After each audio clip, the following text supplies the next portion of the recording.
सच Sahib Rajesh Kumar blog में आप सभी का स्वागत है। हम आ गए हैं धनाना की प्रदर्शनी के अंदर, लेके चलेंगे अभी आपको थोड़ी देर में। आज हम धनाना आश्रम पहुंचे थे, तो आपको प्रदर्शनी का व्यू अभी हम दिखाने वाले हैं। बने रहे हमारे साथ। कबीर साहब जी संत गरीबदास जी महाराज जी को खेतों के अंदर मिले थे। आप यहाँ पे देख पा रहे होंगे कि संत कबीर साहब गरीबदास जी महाराज जी को परमात्मा गाय चरा रहे थे। वहाँ पे परमेश्वर कबीर जी उनको सतलोक से आकर मिले थे। और अब हम आपको लेके आ गए हैं प्रदर्शनी के अंदर, जहाँ पे परमेश्वर कबीर साहब गरीबदास जी महाराज जी को खेतों में मिले थे।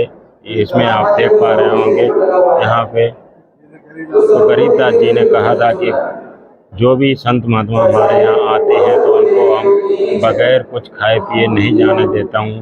तो आगे आप देख पा रहे हैं तो उन्होंने कहा था, मैं कमारी गाय का दूध पिया करता हूँ।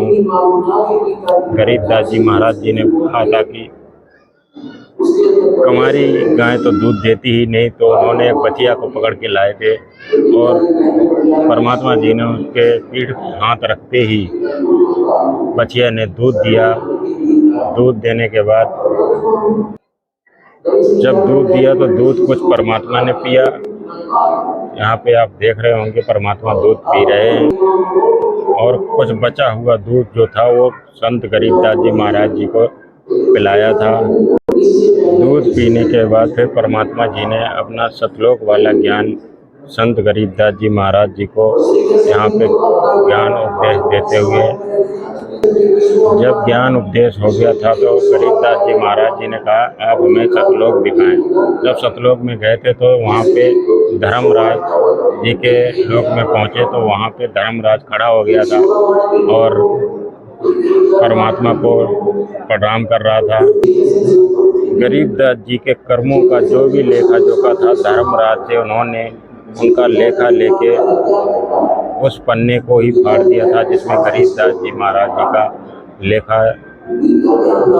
लेखा जोखा था।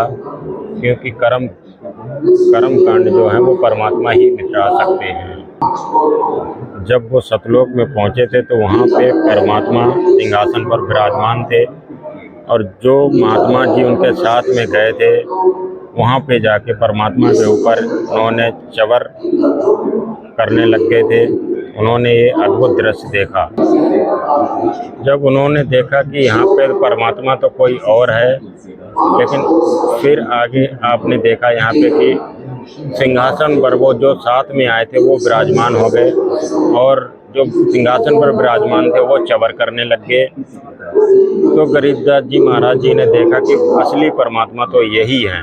सतलोक के अंदर फिर किया, उन्होंने देखा कि जो जिंदा महात्मा वाला रूप था वो सिंहासन पर विराजमान था, जो चवर कर रहा था वो उनके देखते ही देखते उसी स्वरूप में समा गया और चवर अपने आप ही होने लग गया था।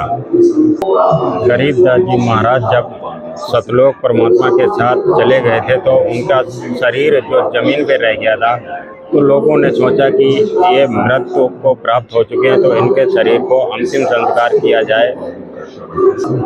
जैसे ही अंतिम संस्कार की प्रक्रिया पूरी हो गई थी तो परमात्मा जी ने उनके प्राणों को छोड़ दिया था और वो चिता के ऊपर उठकर बैठ गए थे। जब वो चिता के ऊपर बैठ गए तो परमात्मा ने जो ज्ञान उनको बताया था तो वो यहाँ से उन्होंने उच्चारण करना शुरू कर दिया था। अलग अलग पंख अनुराग है सुन मंडल रहे तीर दास गरीब उदारिया सतगुर मिले कबीर।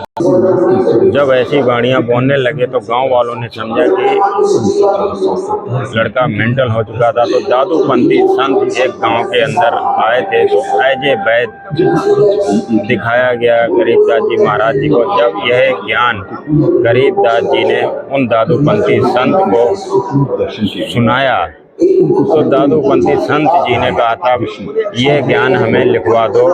तो गरीबदास जी महाराज जी ने कहा था अगर आप पूरा ज्ञान लिखोगे तो ही हम लिखवाएंगे आपको।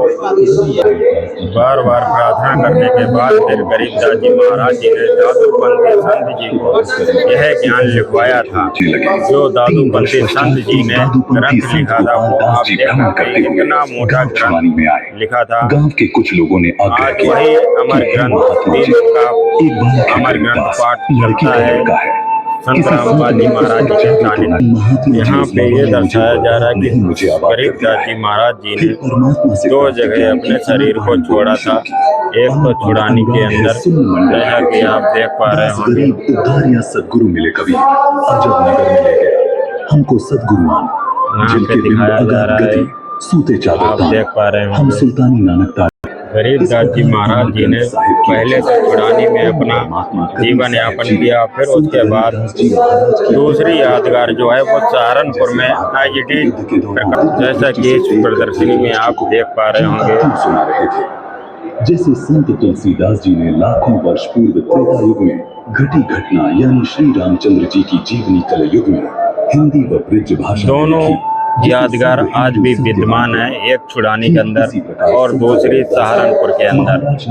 आप प्रमाण के लिए आज भी जाकर देख सकते हैं। जैसा कि आज भी हर जितने भी संसार में व्यक्ति हैं वो काल लोक में जन्म मरण के छुटकारा नहीं चाहती। आपको ये देख रहे हैं हर रूपी कुआ है कि अगर आप सद्भक्ति नहीं करते तो इसी जन्म मरण चक्र के अंदर फंसे रहते हैं। सतगुरु रामपाल जी महाराज जी आपको जन्म मरण से छुटकारा दिलाना उनका मुख्य उद्देश्य है, जिसको करके आप जन्म मरण छुटकारे को छोड़ सकते हैं और सतलोक में जाकर सद्भक्ति कर सतलोक प्राप्ति कर सकते हैं।